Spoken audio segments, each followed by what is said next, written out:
Okay, guys, good evening. I hope all of you are doing well. This is CA Kriti Goel, and today we are going to solve the RTP, which has been released by the ICI for Cost and Management Accounting, which is paper 3 in IPCC for the May 2020 attempt. Okay, so basically this particular session I have decided that we will be solving all the questions in our RTP. So RTP में there are 13 questions totally. Okay, question 1 to question 12 that they have given in the RTP are practical questions. They are based on each of the chapters which are part of our syllabus. So we will be solving all of these questions. Now question 13 is our theory question यार. वो तो आप लोग solve कर ही लोगे. So we will not be solving question number 13. But question 1 to question 12 we will be solving each and every question and also be revising some important concepts along the way. Okay. So now when I'm going to be solving the RTP guys, I am going to use a mix of English and Hindi. I know my lectures are in English, but मुझे हिंदी आती है. So we will be using a mix of both Hindi and English. So this can be used by students across, whether they understand Hindi or English, either of the two languages. They can run through these videos and solve all the questions that I have solved in class. ठीक है, तो दोनों का mix होगा. तो चलिए शुरुआत करते हैं from our first question which is from material costing. Okay, so let's read the question. तो पहले हम क्वेश्चन रीड करेंगे, फिर हम उसको अंडरस्टैंड करेंगे, उसके बाद हम उसको सॉल्व करेंगे. And we will solve the question in such a way like the way we would solve it in the examination. तो इससे आपकी एक तो अंडरस्टैंडिंग इंप्रूव होती है और आपकी प्रेजेंटेशन स्किल भी इंप्रूव होगी. तो चलिए let's read question number 1. Arnav electronics manufactures electronic home appliances.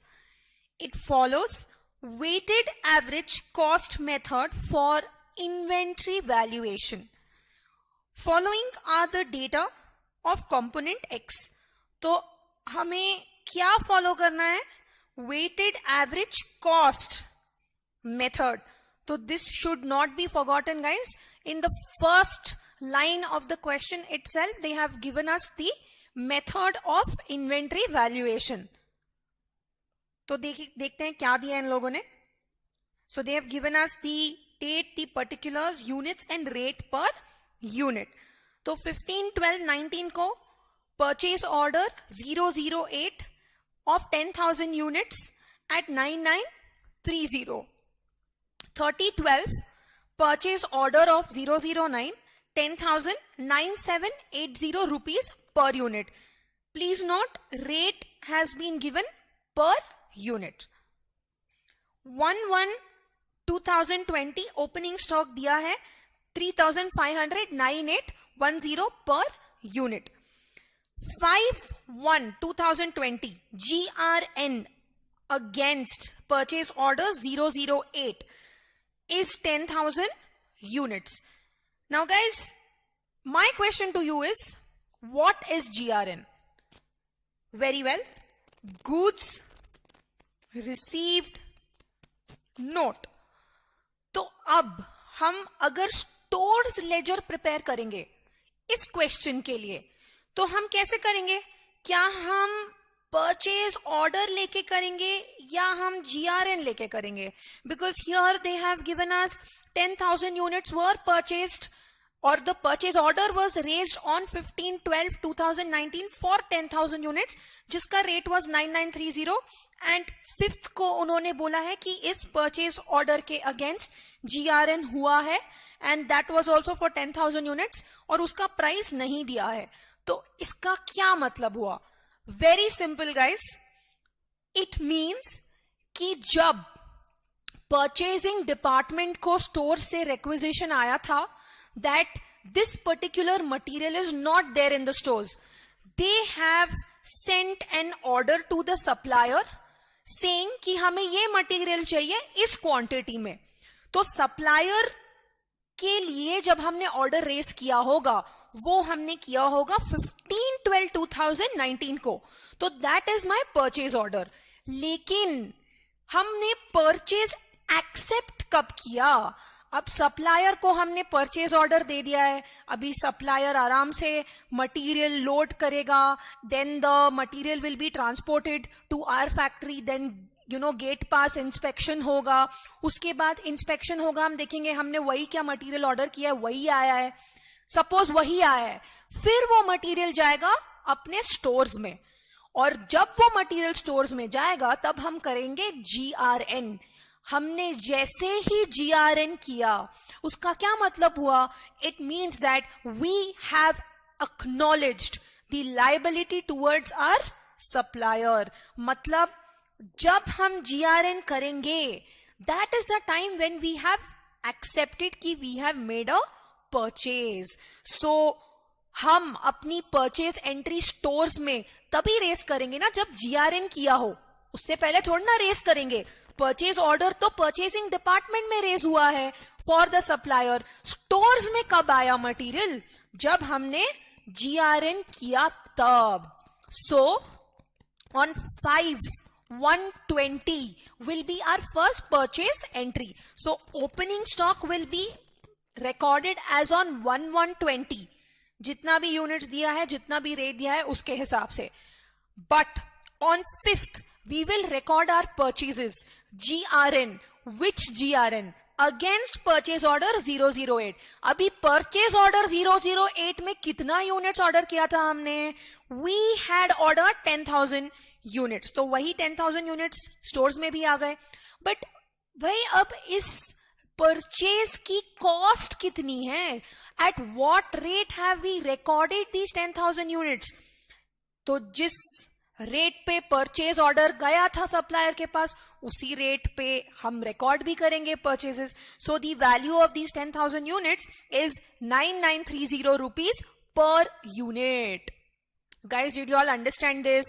So purchase order is not the time when we record the purchase. The GRN is the time at which we record the purchase. So one thin line of difference here. So please note this, guys. आगे बढ़े. Okay. Next 5/1/2020 को हमने MRN भी किया है 003 against purchase order 008. मतलब ये 10,000 units जो हमने खरीदे ये परचेज ऑर्डर 008 के मुताबिक खरीदे. करेक्ट. नाउ इस ऑर्डर से हमने 500 यूनिट्स जो हैं वो सप्लायर को रिटर्न कर दिए. तो what is the meaning of MRN? MRN, as you can clearly see here, means material returned note. मतलब these are your purchase returns. These are your purchase returns. हमने ये मटेरियल सप्लायर को return कर दिया. तो अब ये जो 500 यूनिट्स हैं हमने ये जो रिटर्न किया है इसको किस वैल्यू पे रिकॉर्ड करेंगे? हम लोग रिकॉर्ड करेंगे परचेज वैल्यू पे. जो आया उसी में से निकला और वापस सप्लायर के पास चला गया. Guys, correct? No? Okay. Next 6/1 material requisition 3000. ये मटीरियल रिक्विजिशन क्या है?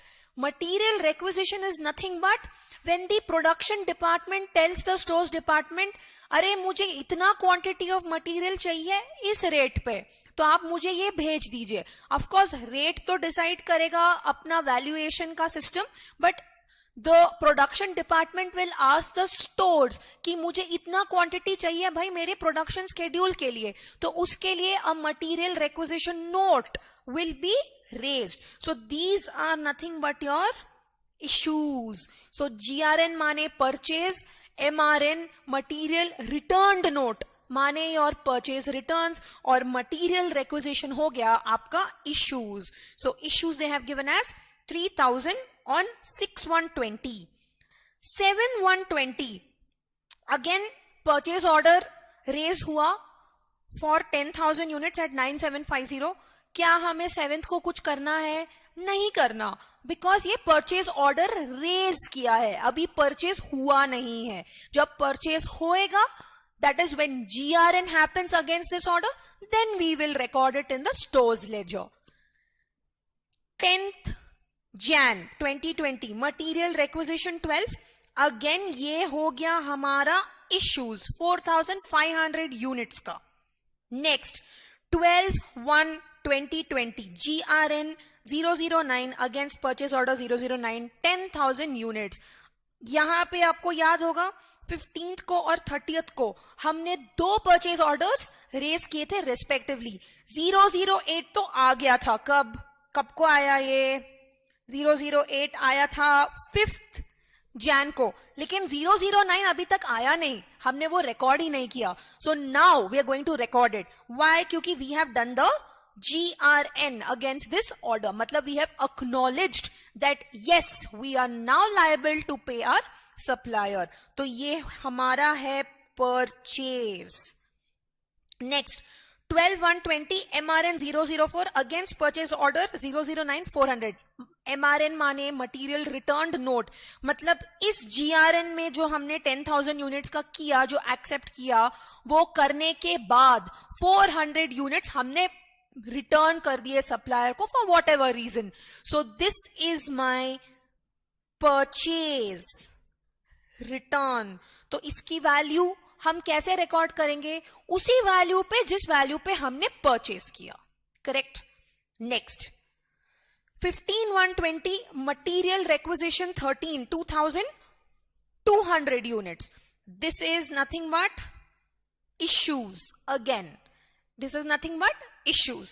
Next 24th January 2020 को क्या हुआ?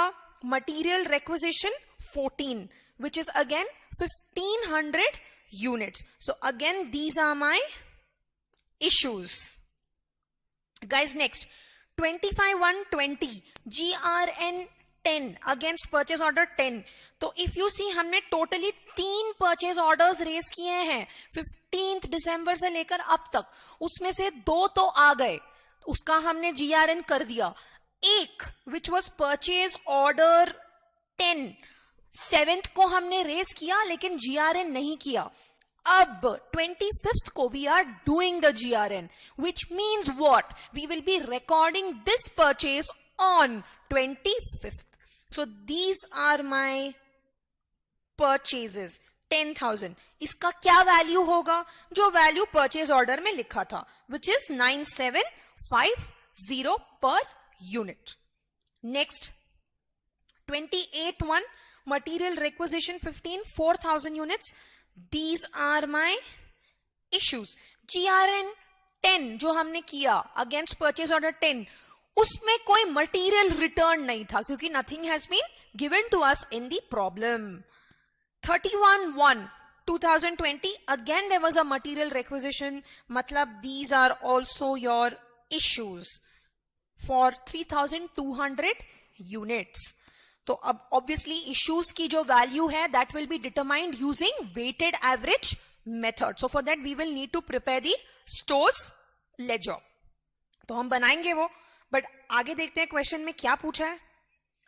सो GRN is goods receive note, भाई पता है हमें, और मटीरियल रिटर्न नोट वो भी पता है, इसका अकाउंटिंग भी करना आ गया है हमने. So as we read the problem we have figured out what needs to be done. Now let's see what else they are asking. Problem में तो बहुत कुछ पूछा है, नॉट जस्ट स्टोर्स लेजर. तो देखते हैं क्या क्या पूछा है. First, based on the above data you are required to calculate what? First, reorder level. याद है हमने स्टॉक लेवल्स जब पढ़ा था तो उसमें 3 लेवल्स पढ़े थे मेजर वाले. Reorder level, maximum level, minimum level. उसके अलावा भी लेवल्स हैं जैसे एवरेज लेवल, वो पूछा नहीं है. तो रीऑर्डर लेवल हो गया एक, मैक्सिमम लेवल हो गया, मिनिमम लेवल हो गया. तो अभी reorder level, how do we calculate reorder level guys? Reorder level का फॉर्मूला था maximum usage into maximum lead time, ये था ना फॉर्मूला. लेकिन क्वेश्चन में कहीं भी मैक्सिमम यूजेज दिया है, यूजेज के बारे में कुछ भी दिया है, लीड टाइम दिया है नहीं दिया डायरेक्टली, बट इनडायरेक्टली दिया है. So we will calculate this maximum usage and lead time, and only then we will be able to calculate the reorder level, maximum stock level and minimum stock level. Okay, so we will see how to do that. Maximum stock level, maximum stock level का क्या formula था? Reorder level, वो तो हम 1 में calculate करेंगे. Reorder quantity, अरे बाप रे, रीऑर्डर क्वांटिटी तो दिया ही नहीं इस क्वेश्चन में. रीऑर्डर क्वांटिटी हमने निकाला था ना विल्सन्स फॉर्मूला से. क्या था वो? Root of 2ab by c, correct. But they have not given us any information about what is a, what is b, what is c. तो अब रीऑर्डर क्वांटिटी कैसे निकालें? ये तो बहुत प्रॉब्लमैटिक चीज है, देखते हैं. तो reorder level plus reorder quantity minus minimum usage into minimum lead time, और मिनिमम स्टॉक लेवल जो है वो निकालेंगे हम reorder level minus average usage into average lead time. तो बाबा अब ये सब कैलकुलेट करना है. अब इसके लिए तो हमारे पास ना मैक्सिमम यूजेज है, ना मिनिमम यूजेज है, ना एवरेज यूजेज है, ना रीऑर्डर क्वांटिटी है, ना मिनिमम लीड टाइम है, ना मैक्सिमम लीड टाइम है, ना एवरेज लीड टाइम है. तो कैसे निकलेगा? जादू से निकलेगा, देखते हैं. Next, prepare stores ledger for the period Jan 2020 and determine the value of stock as on 31/1/2020. ये तो हम निकाल सकते हैं, क्योंकि अब हमें पता चल गया कि ये जो ट्रांजैक्शंस हैं ये कैसे हुई हैं, क्या इश्यू है, क्या रिटर्न है, क्या परचेज है. This we know. So stores ledger can be easily drawn up, so that we will do, not to worry about. Next, value of components used during the month of January 2020. अब जब stores ledger drop करेंगे तो उससे हमारे जो issues की value निकलेगी वही होगी ना value of components used during the month. तो वो जब हम स्टोर्स लेजर बनाएंगे, उसके बाद जब हम इश्यूज की वैल्यू कैलकुलेट करेंगे, वो हम टोटल करके 5th पॉइंट के लिए लिख देंगे, वैल्यू ऑफ कंपोनेंट्स यूज्ड. तो इश्यूज ही यूज्ड हुए ना, correct. Next, inventory turnover ratio. अरे बाबा, इन्वेंट्री टर्नओवर रेशो का फॉर्मूला याद है? क्या था? Value of material consumed divided by average material stock. अब ये वैल्यू ऑफ मटीरियल कंज्यूम्ड क्या है? 5th पॉइंट में निकालोगे ना, value of components used. That is what is meant by value of material consumed. So once we have point number 4, which is our stores ledger drawn up, we can easily calculate the value of our components used during the month of Jan. And once we can calculate the value of components used during the month of Jan, inventory turnover ratio का numerator तो हमें पता है, आराम से निकाल लेंगे हम. लेकिन average material stock का क्या फॉर्मूला होता है guys? Opening stock plus closing stock by 2. तो अब देखो, ये ओपनिंग स्टॉक हमारे पास है दिया हुआ है. ये देखो क्वेश्चन में दिया हुआ है ना, opening stock 3500 value at 9810. Opening stock का वैल्यू है. अरे तो क्लोजिंग स्टॉक कैसे निकालेंगे? क्लोजिंग स्टॉक निकलेगा जब आप अपना स्टोर्स लेजर बनाओगे और सारी ट्रांजैक्शंस को रिकॉर्ड करोगे. अंत में क्या बचेगा? क्लोजिंग स्टॉक ही बचेगा ना. अब उसकी वैल्यू के साथ बचेगा जो आप निकालोगे यूजिंग वेटेड एवरेज मेथड. तो ओपनिंग ऑलरेडी है, क्लोजिंग हम 4 में निकाल लेंगे, तो आराम से इन्वेंट्री टर्नओवर रेशो हम निकाल सकते हैं. So very very simple. तो अगर अपन लोग 4th आराम से कर लेते हैं, 5th and 6th तो is a very very easy thing, it's a cake walk. अब क्वेश्चन हमारा आता है कि 1 2 3 का क्या करना है ना. तो चलिए पहले तो हम प्रॉब्लम एटलीस्ट स्टार्ट कर देते हैं. तो गाइस पहले हम जो हमें पता है वो हम पहले लिख देते हैं. तो we have already gone through the entire question. अभी हमें सबसे पहले कैलकुलेट करना है अपने स्टॉक लेवल्स को, तो उसके लिए हमें यूसेज के वेरिएंट्स चाहिए, लीड टाइम के वेरिएंट्स चाहिए। तो पहले हम निकालते हैं यूसेज के वेरिएंट्स, ठीक है। तो कैलकुलेशन ऑफ मटीरियल यूसेज, तो अभी हमें निकालना है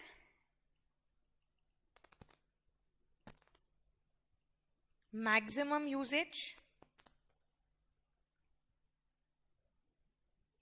मिनिमम यूसेज और एवरेज यूसेज। तो अगर मैक्सिमम हमें मिल जाए और मिनिमम भी हमें मिल जाए तो क्या हम एवरेज यूसेज आराम से निकाल सकते हैं? Of course. एवरेज यूसेज क्या होता है? Maximum usage plus minimum usage by 2। तो ये तो आराम से निकल जाएगी। So now we need to find out what is our maximum usage. So they have not given this directly in the question, guys. We will have to figure it out. So let's see the question once again. अभी usage क्या होती है? Usage is nothing but consumption.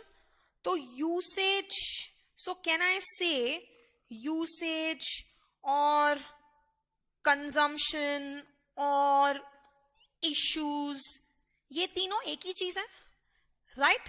तो usage और consumption और issues एक ही चीज है।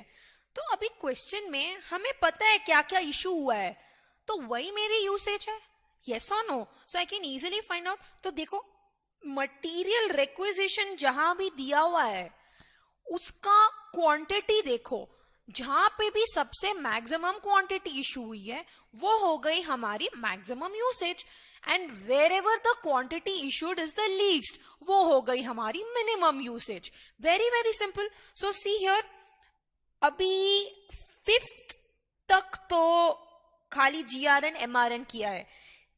First question to you, is MRN usage?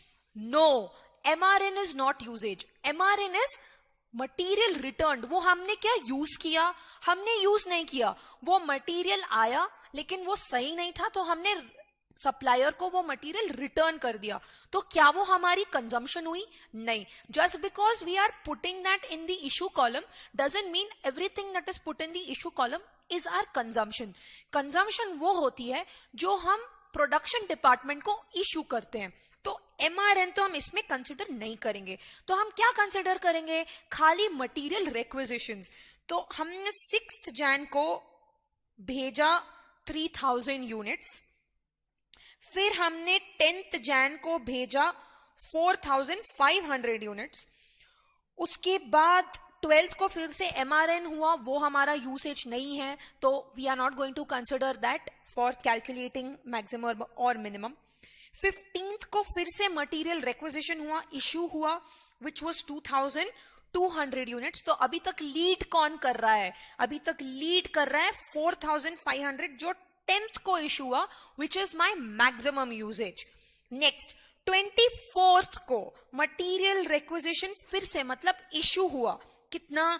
1500 units. 1500 units. तो अभी तक देखा जाए तो 4500 तो हुआ मैक्सिमम, 1500 हुआ minimum, because that is the smallest. वो देखो स्क्रीन पे अपने रेड कलर के बॉक्सेस। अच्छा, अभी मटेरियल रिक्विजिशंस खत्म नहीं हुए, देखते हैं।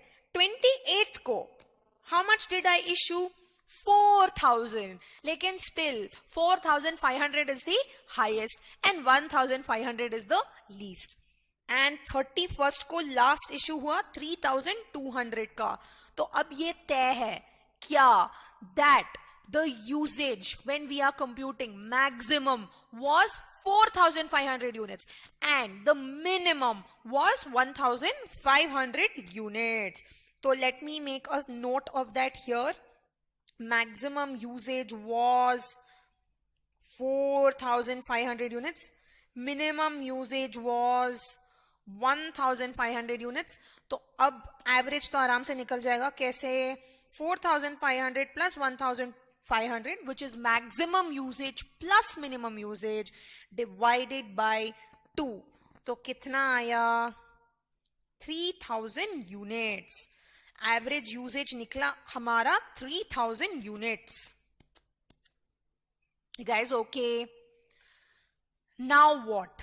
तो यूसेज तो निकल गई. तो अभी अपने फॉर्मूला में जो भी फॉर्मूले डाले हमने उसमें यूसेज तो सारी निकल गई. अभी प्रॉब्लम क्या है? लीड टाइम की प्रॉब्लम है, वो हमें निकालना है. तो वो भी ऐसे निकालेंगे, देखते हैं. तो पहले लिखते हैं calculation of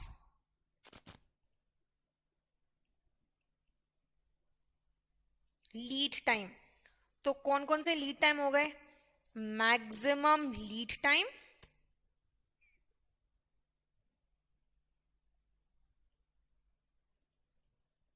minimum lead time,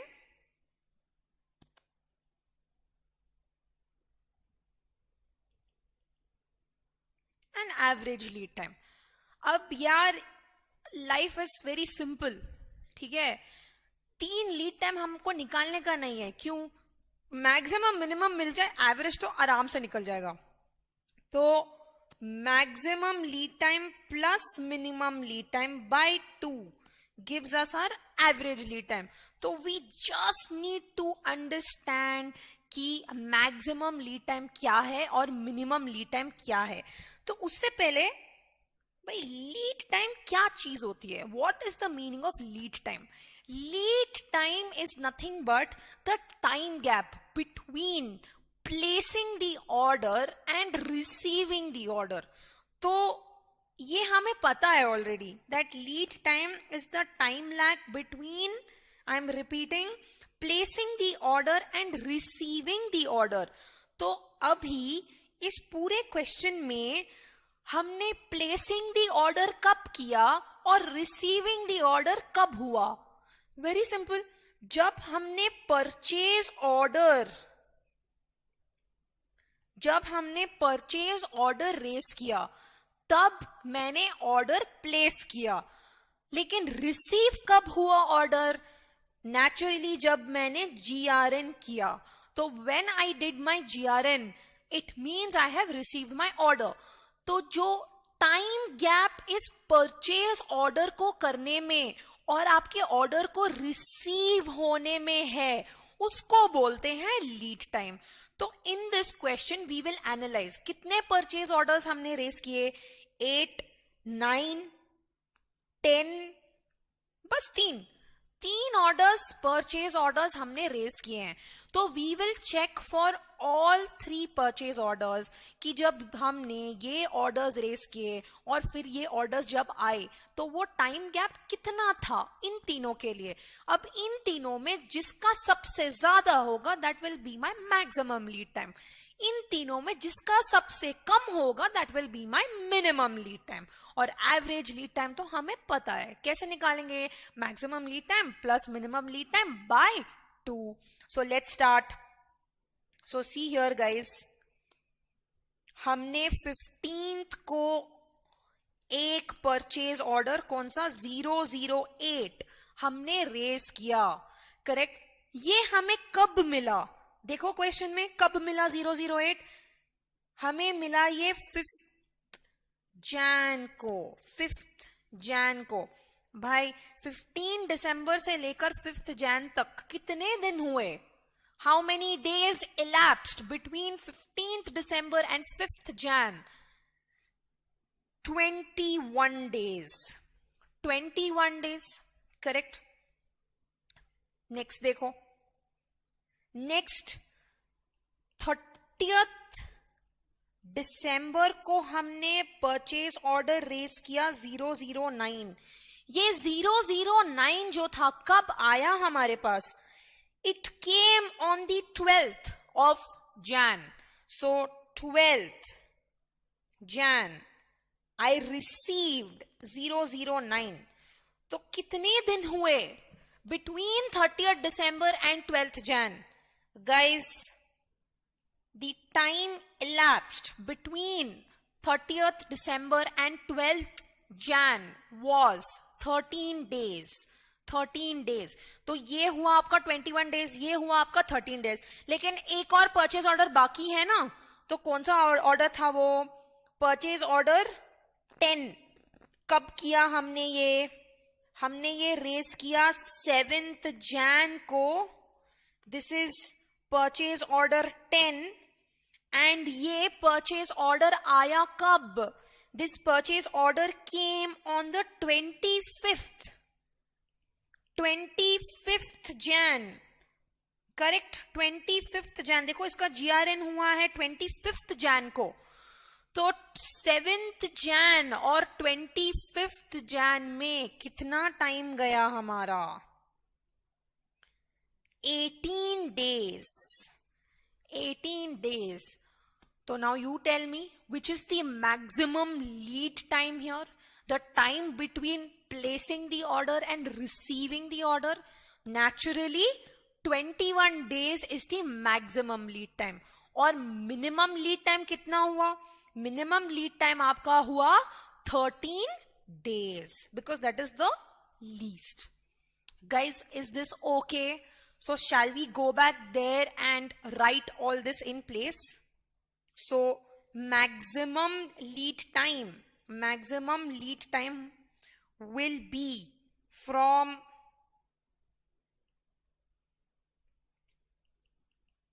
15th December to कब तक? 5th Jan, which is 21 days. Guys, ठीक है ना? 21 days. And minimum lead time कौन सा था? Purchase order 9 वाला, जो हमने प्लेस किया था 30th December को और उसकी रिसीट हुई थी 12th Jan को, which is 13 days. So can we calculate our average lead time? Guys, how will we calculate our average lead time? Maximum plus minimum by 2. So this is 34 by 2, which comes up to 17 days. Which comes up to 17 days.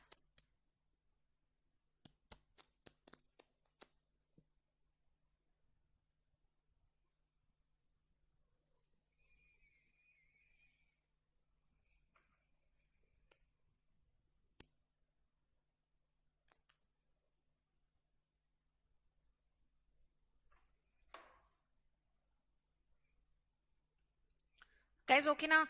So now just make a small note here. Note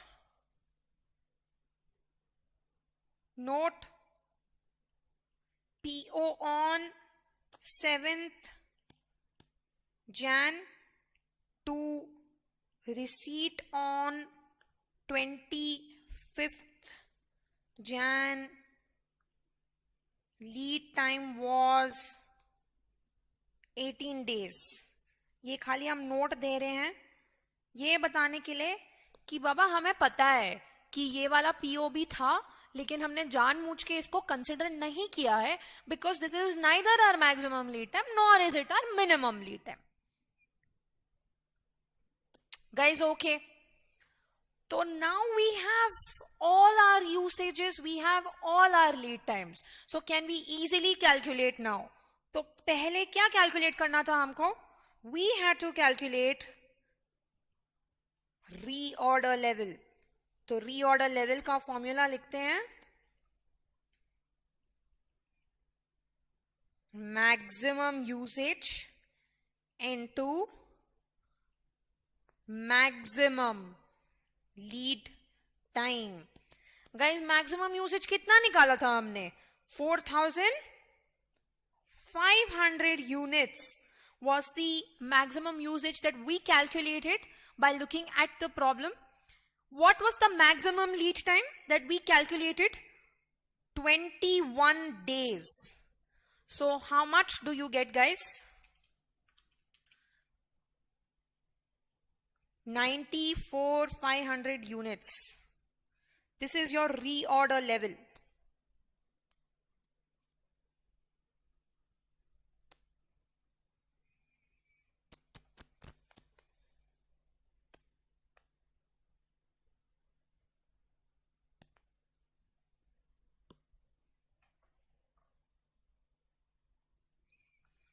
Guys, okay, reorder level. What is the next thing that we need to calculate? Maximum stock level. Guys इसका formula क्या है?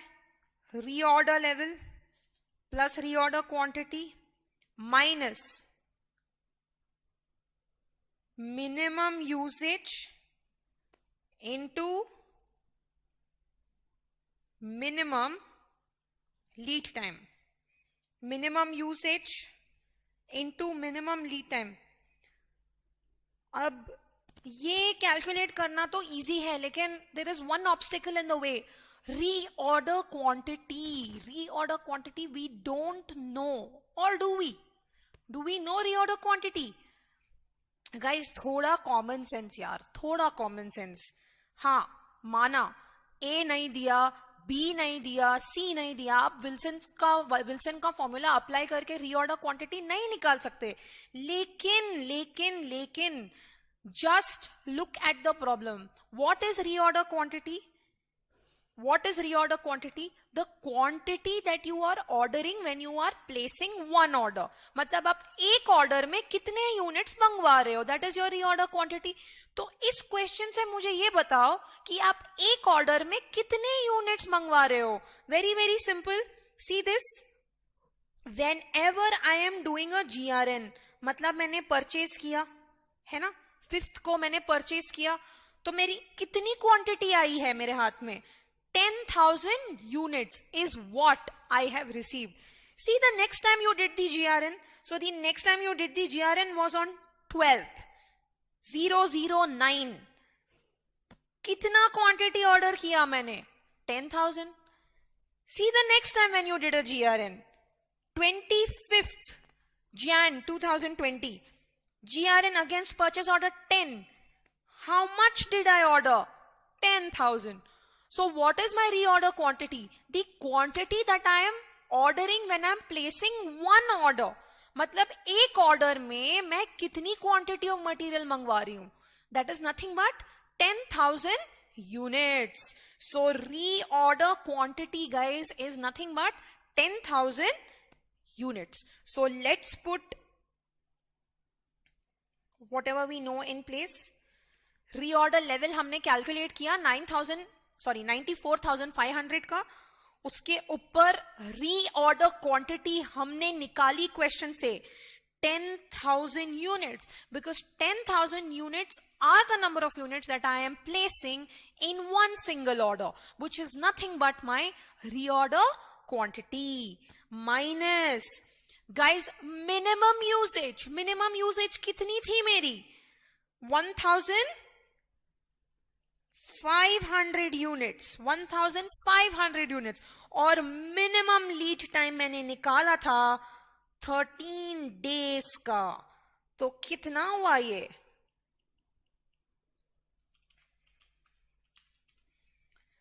19,500.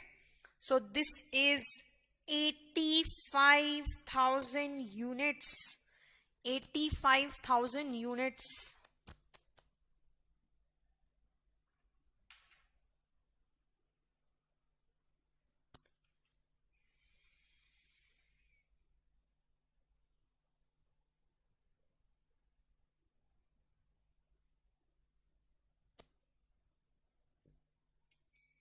Guys ये तो कितना simple निकला है ना. खोदा पहाड़ और निकली चुईया. तो बहुत इजी निकला. बेफालतू ही डर रहे थे हम प्रॉब्लम से, है ना. अब नेक्स्ट थर्ड वाला क्या था? Minimum stock level. Guys minimum stock level का formula reorder level minus average usage into average lead time into average lead time. तो रीऑर्डर लेवल हमने निकाला था कितना? 94,500 माइनस एवरेज यूजेज. तो निकाली थी वो तो हमने कितनी? 3,000 units. So 3,000 units into average lead time. How much did we calculate the average lead time? 17 days. So guys, how much do you get? How much do you get this to be? 94,500 minus 51,000. So you get this to be as 43,500 units. Check karo, 43,500 units.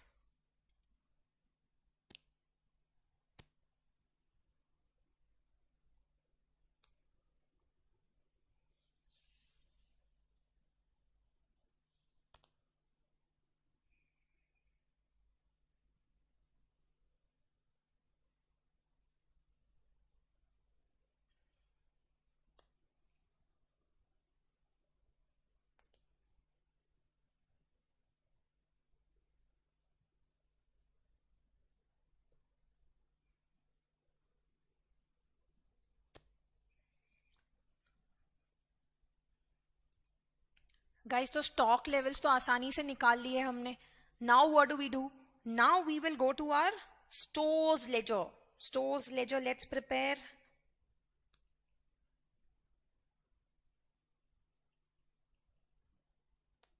तो आप इसको बनाएंगे landscape mode में. उससे क्या होगा, हमें ज्यादा स्पेस मिलेगा. So please prepare it in the landscape mode.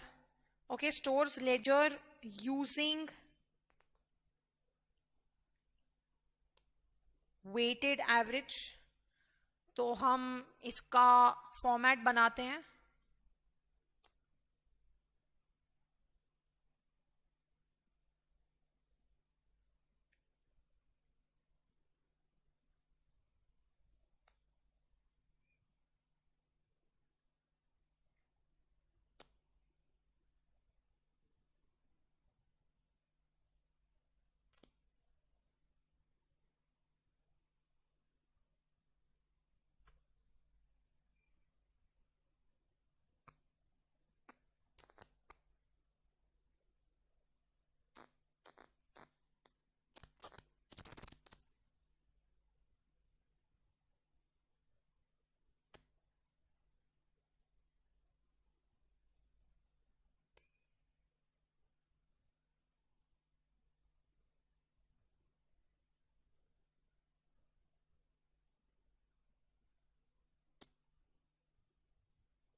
Guys, तो मैंने फॉर्मेट बना लिया है.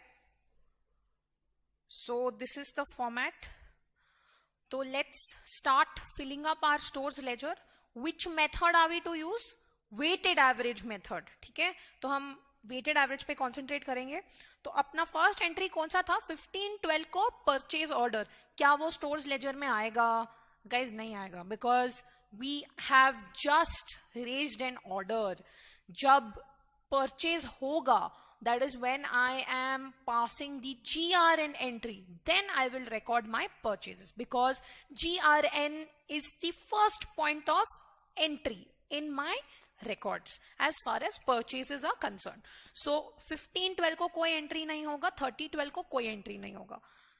1st Jan को opening stock दिया है, that we will record first. So 1/1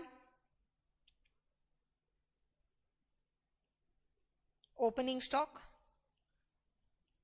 Guys, how much was the opening stock? 3,500 was what they gave at 9810 per unit. तो calculate करो. 34,335,000. So 3,43,35,000.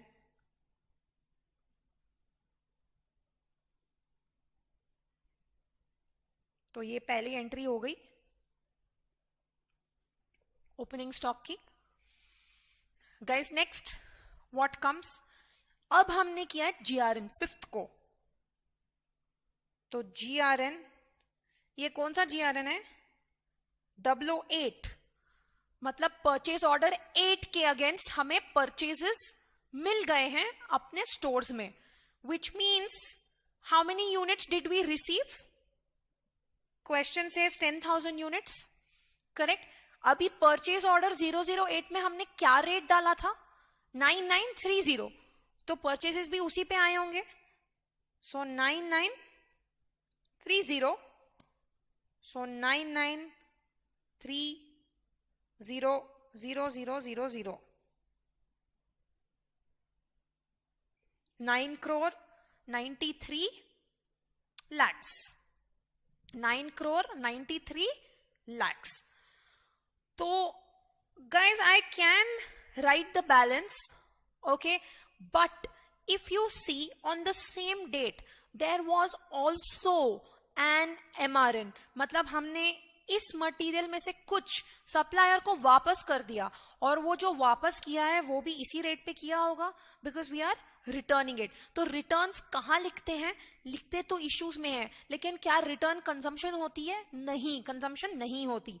सो 500 हमने रिटर्न किया, वो हमने रिटर्न किया 9930 पे. तो इस पे we will also write MRN 003. तो कितना हुआ ये? Let's calculate. 500 इंटू 9930, 49,65,000. 49,65,000. गाइस, अब वेटेड एवरेज में कैसे करेंगे हम? वेटेड एवरेज में एक रेट लगता है, बस एक रेट. तो ओपनिंग स्टॉक का एक रेट है, परचेजेस का एक रेट है. अब इन दोनों को हमें एक करना है. क्या करेंगे? वैल्यू को ऐड करो, क्वांटिटी को ऐड करो और रेट कैलकुलेट करो. तो कितनी वैल्यू हुई भाई? अमाउंट हमारे पास ऑलरेडी जो था वो था 3,43,35 का ओपनिंग स्टॉक में, प्लस आया 9,93 लाख, और उसमें से गया 49,65. तो वैल्यू वाइज कितना बचा हमारे पास? 34,335,000 प्लस 993 प्लस माइनस 49,65,000. तो हमारे पास बचा 12,86,70,000. Correct. Opening plus purchases minus return as far as the value is concerned. अभी क्वांटिटी में कितना बचा भाई? 3,500 तो ओपनिंग में था ही, 10,000 और हमने खरीदा, माइनस 500 विच वॉज रिटर्न. तो how much was left? 13,000 units were now in stock. So now अभी मुझे ये 13,000 यूनिट्स की एक ही वैल्यू चाहिए, क्योंकि यहां पे दो वैल्यूज हैं. एक वैल्यू है ओपनिंग स्टॉक की 9810, एक वैल्यू है परचेज की. नहीं चाहिए दो वैल्यूज, मुझे एक ही चाहिए. तो how will I calculate? Guys, total value पता है, टोटल क्वांटिटी पता है, डिवाइड करो, निकालो average price. So 12 8670 divided by 13,000 कितना आया? 9898 हाँ 9897.69 आया है, but we will round it off. Guys is it okay? तो ये हो गई हमारी 5th की एंट्री. 5th की एंट्री खत्म. नाउ 6th की एंट्री. 6th को क्या हो रहा है?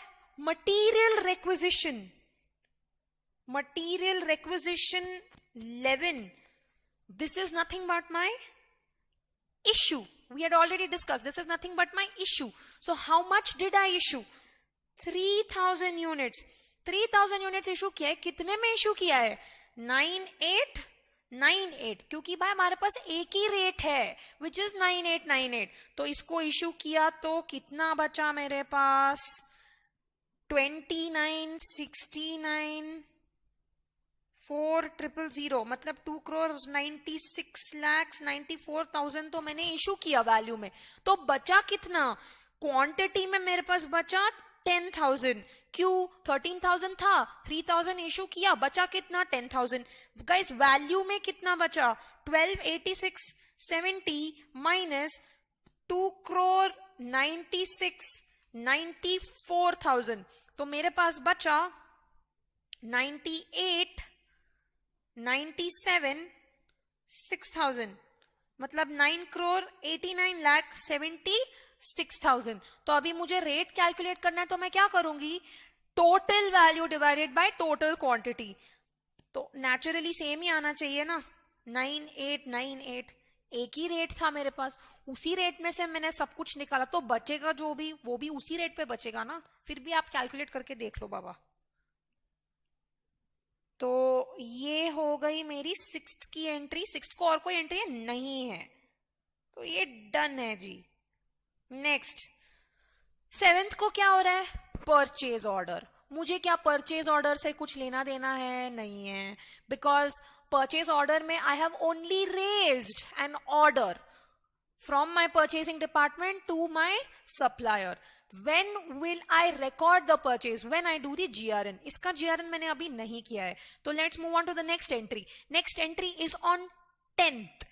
10th को क्या entry है? Again material requisition 12. Material requisition 12 माने there is an issue. So what is the issue? 4,500 units का इश्यू. किस रेट में? वही रेट में, मेरे पास है एक ही रेट. सो 9898.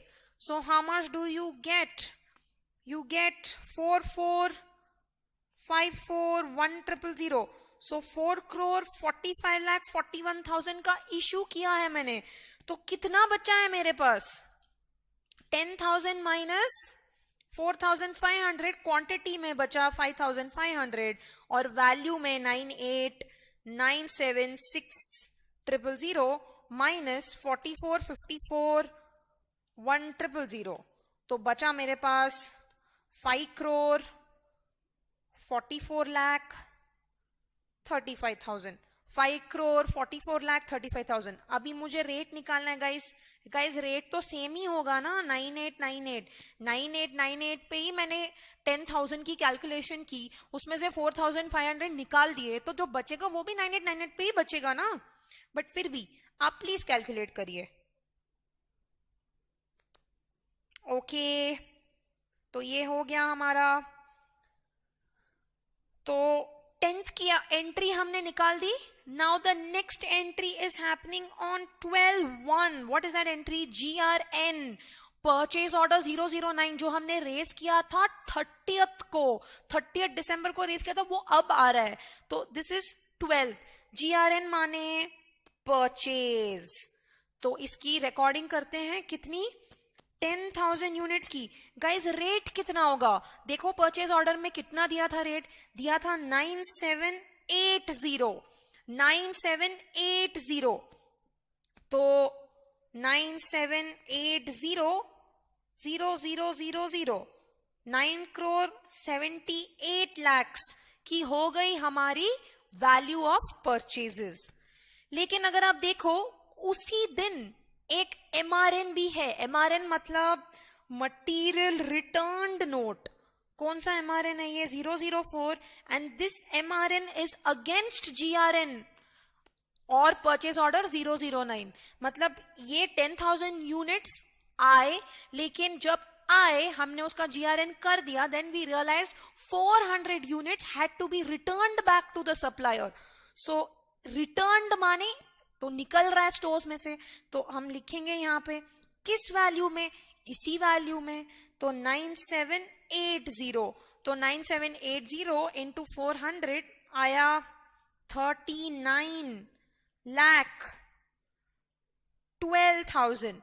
तो गाइज अब हमें फिर से हमारे पास दो वैल्यूज आ गई, एक 9898 जो हमारे पास अभी तक एक ही चल रही थी, प्लस अब ये न्यू वाली वैल्यू 9780 नहीं चाहिए हमें, दो वैल्यूज नहीं चाहिए, हम वेटेड एवरेज कर रहे हैं। We need to calculate only one value. So guys how will we calculate? add up all the values, add up all the quantities, total value by total quantity will give you one single average rate. Basically हम average calculate कर रहे हैं, तो कैसे calculate करेंगे? 544 35,000 तो हमारे पास already थी, उसके अलावा हमने परचेज किया कितना? 9,78,00,000 का हमने किया परचेज। लेकिन क्या ये हमारे पास टोटली बचा? नहीं बचा, क्योंकि इसमें से हमने निकाल दिया 39,12,000। तो व्हाट वाज लेफ्ट? 14,83,23,000। मतलब 14,83,23,000 की वैल्यू अब हमारे पास बची। बट बैलेंस एंड क्वांटिटी कितना है? 5,500 था, 10,000 खरीदा, उसमें से 400 वापस कर दिया। तो how much do I have left now? 15,100 units is what I have in balance. तो अभी हमें एक ही रेट कैलकुलेट करना है। How will we calculate? 14,83,23,000 divided by 15,100। तो कितनी आई वैल्यू हमारी? 9823 की आई हमारी वैल्यू। 9823 round of. आई वैसे 9822.7 and it's a recurring decimal, but we will round off 9823। तो ये हो गई हमारी एंट्री कंप्लीट ऑन 12th को ये वाली entry complete. Now next what is happening on the 15th को क्या हो रहा है? 15th को मटेरियल रिक्विजिशन आ रहा है। तो मटेरियल रिक्विजिशन तो मतलब इशू हुआ कितना? 013। तो इशू जो हुआ कितने का हुआ? 2,200। गाइस किस वैल्यू पे इशू होगा? 9823। एक ही वैल्यू है जो हमने अभी निकाली। सो 2200 इंटू 9823 कितनी हुई वैल्यू? 21610600। तो 2,16,10,600। 2,16,10,600। तो कितनी बची इन क्वांटिटी? 15,100 थे, 2,200 निकल गए। So I am left with 12,900 units. 12,900 units in value 14,83,23,000 I had. I removed 2,16,10,600. So what am I left with? 1267,124,000. मतलब 12,67,12,400 is the value that I'm left with. तो अभी मुझे एक रेट निकालना है. This value divided by 12,900 will give me my rate 9823. Guys rate तो same ही रहेगा ना, उसी वैल्यू में से तो निकाला है मैंने. I am calculating so that you get more practice on how to calculate the weighted average rate. तो 15th को हमने इशू किया MR13. अभी next date is on 24/1. Again there is MR14, which means there is an issue. Issue is how much 1500 units. Again वो जाएगा 9823 की value में. सो 1500 into 9823 कितना आया 14734500. 1,47,34,500. इतना इशू किया तो अभी बैलेंस कितना बचा 12,900 minus 1,500 in quantity. So 11,400 is what is left with me in quantity, and in value, guys, how will I calculate 1267 12,400 minus 1,47 lakhs 34,500. So I'm left with 11,197,900. 11,197,900. तो ये हुआ आपका 11 crore 19,77,900. This is the value that I'm left with. क्योंकि 12 crore odd मेरे पास थी, 1 crore odd मैंने issue कर दी, तो अभी बैलेंस इतनी बची है. So 11,400 units are left in stock. तो अभी मुझे कैलकुलेट करना है इन यूनिट्स की वैल्यू. तो निकलती है 9823, उतनी ही निकलेगी.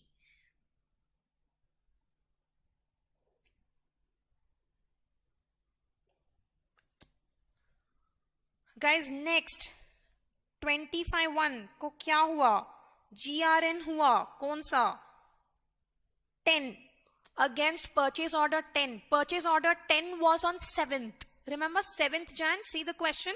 So this I received on 25th, which means 10,000 units were received on 25th.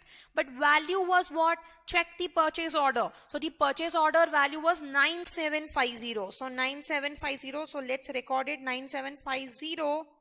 1, 2, 3, 4. So 9 crore 75 lakhs. 9 crore 75 lakhs. Guys, the next entry is on 28th, which is a material requisition, which means it's an issue.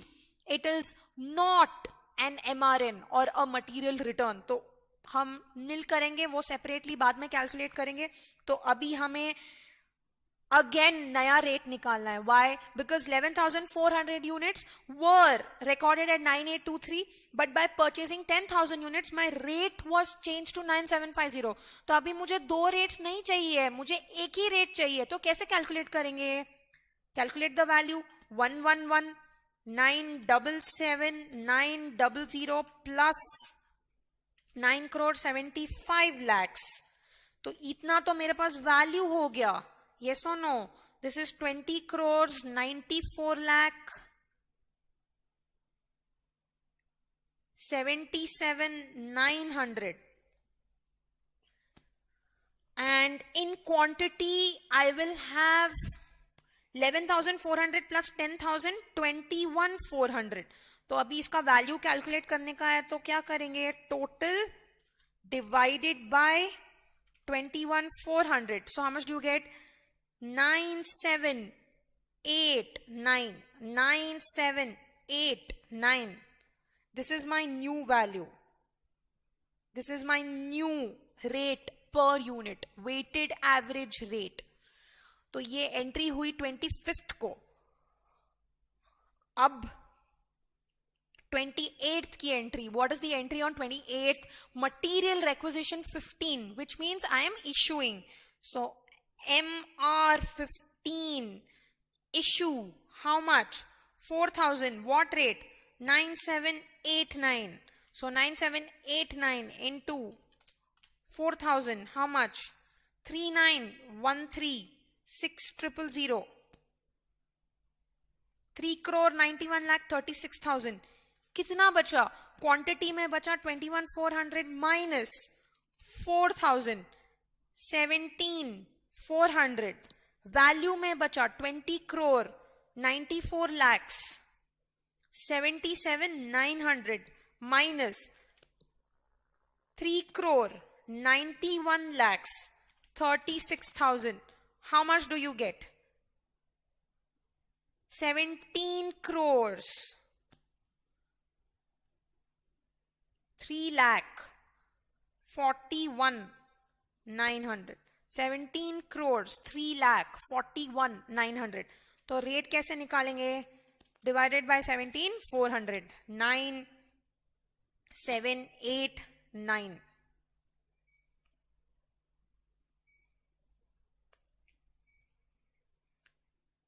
तो 28 को material issue हुआ और ये हमारे पास stock में बचा है अभी.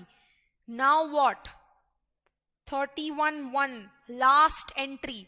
क्या है ये? मटेरियल रिक्विजिशन 16 अगेन इशू हुआ. कितना? 3,200. Eight what rate? Same rate 9,789. So 3,200 into 9,789 I get 313,24,800. So 3 crore 13,24,800. So what am I left with?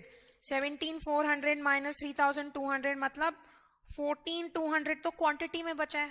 ये निकालेंगे ना, ये इशू हो गया ऑलरेडी. And 17 crore 3,41,900. 41 नहीं, सॉरी 21 है ना ये गाइज. एक मिनट, 41 है 21 है, आप लोग गलती कर रहे हैं.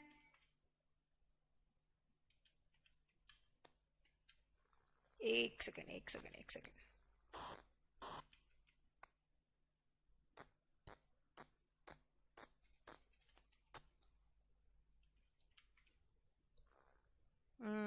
देखा, गलती हुई ना.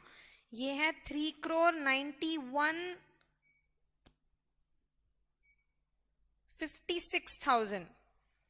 तो अब ये जो हमने निकाला है ये गलत निकाला है. कितना आएगा ये? 20 crore 94,77,900 माइनस 3 crore 91,56,000. तो ये है 17 crore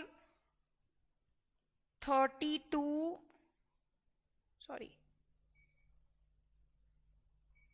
1900. तो ये है 17 crore 3,21,900.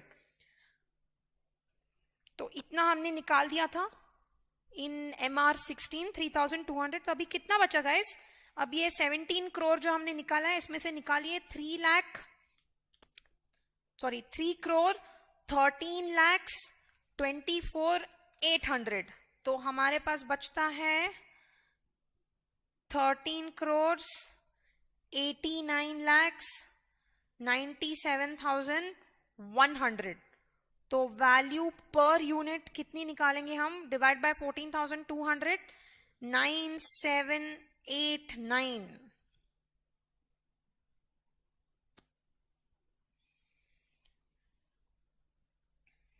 9,789.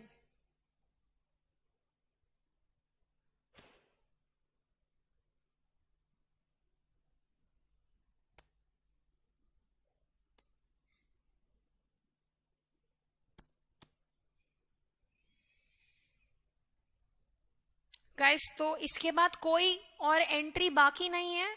इसका मतलब what does it mean? It means that value of closing stock of 14,200 units using weighted average method is rupees 13 crore 89 lakh 97,100.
Guys, so this was our stores ledger, quite heavy, correct? So part 4 done. Abhi part 5 kya tha? What was part 5? So this we have prepared. We have also shown them the value of stock, correct? Next, value of components used during the month of January 2020. So jitne bhi issues hain, we will calculate the total value and tell them what was the value of components. So let's come back. So part 5.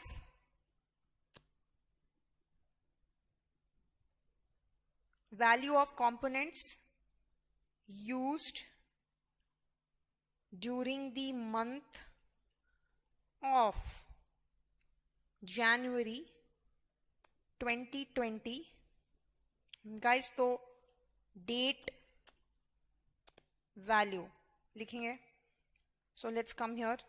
अभी 5th को जो हुआ वो issue नहीं था because MRN is purchase return. So that is not value which was consumed. But 6th को whatever we issued, which was 3,000 units at 2 crore, this was my value. Yes, so let's go there and write. ये कौन सी date को था? 6th को था, correct? So 6/1 2 crore 96 lakh 94,000. सही है ना? 96 lakh 94,000. नेक्स्ट कौन सी डेट को था? Come here. Again on 10th 4,500 units were issued at this value. So again we will take that into consideration. So let's come down. 10/1 what? 445 41,000. So 4 crore 45 lakhs 41,000. Guys, सही है ना? Next. Then of course on 12th there was GRN and material returns, so that will not be considered. 15th को अभी था एक issue of 2,200 at this value, so we will consider that. This was on 15th. So 15/1 2 crore 16 lakh 10,600 was the value. Next, again 24th को था 1,500 at this value, so we will again record that. So 1,500 was on 24/1. How much? 1 crore 47 lakh 34,500. 34,500. Correct? फिर next 25th को GRN हुआ. 28th को again 4,000 I issued at this value. So let me make a note of it. This was on 28th.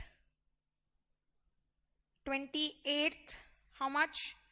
3 crores 91 lakh 56,000. 3 crores 91 lakh 56,000. Correct? And the last one was also material which was issued. Matlab value will be considered to calculate the value of components used. So 3,200 की ये value थी. So we will go down there and we will say 31/1. So the value was 3 crore 13 lakh 24,800. Correct? 13 lakh 24,800. So this was the total value of components used in Jan 2020. Chalo, let's calculate this.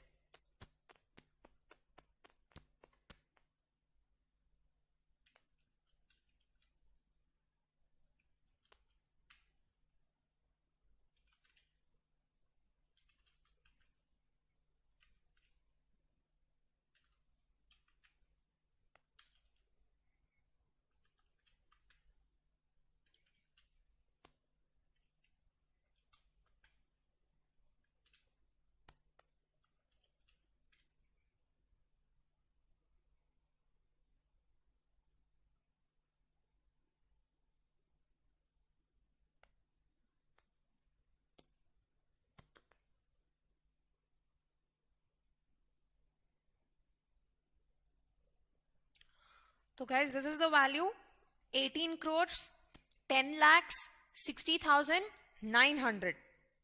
Value of components consumed in the month of January 2020.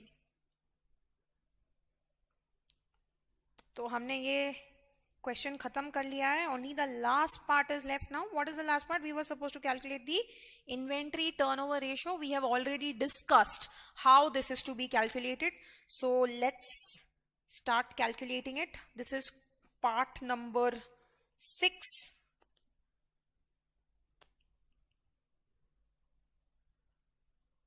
So inventory turnover ratio, ये कैसे निकालते हैं? Value of material consumed divided by average stock of raw material. Correct. So value of material consumed calculate किया ना? क्या 18 crore 10 lakh 60,900. This is the value of material consumed. We calculated it in the previous part. How do we calculate average stock of raw material? This is opening stock plus closing stock by 2. Guys, opening stock तो दिया है ना. They have given 3,500 units at 9810. Stores ledger में जाओ. See, we have put it here. See this. This is the value of opening stock. Closing stock हमने निकाला ना ये देखो निकाला कि नहीं. So opening भी है, closing भी है, बस हमें average निकालनी है उसकी. तो let's calculate. How much do you get? 34335 000 3 crore 43 lakh 35,000 plus 13 crore 89 lakh 97,100 is my closing stock divided by 2. So my average stock will come up to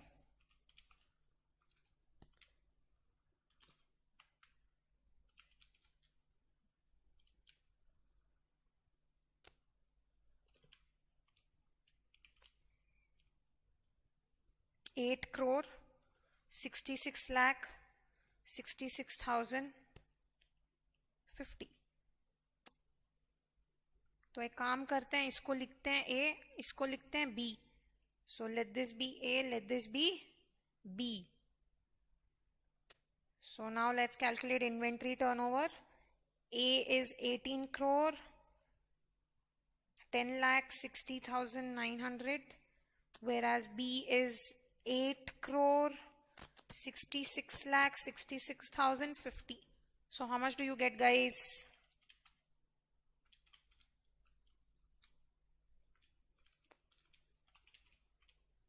We get around 2.089 times.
Guys, okay, so this was question number 1.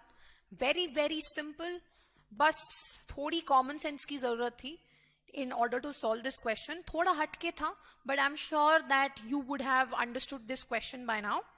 So shall we move on to the next question, guys?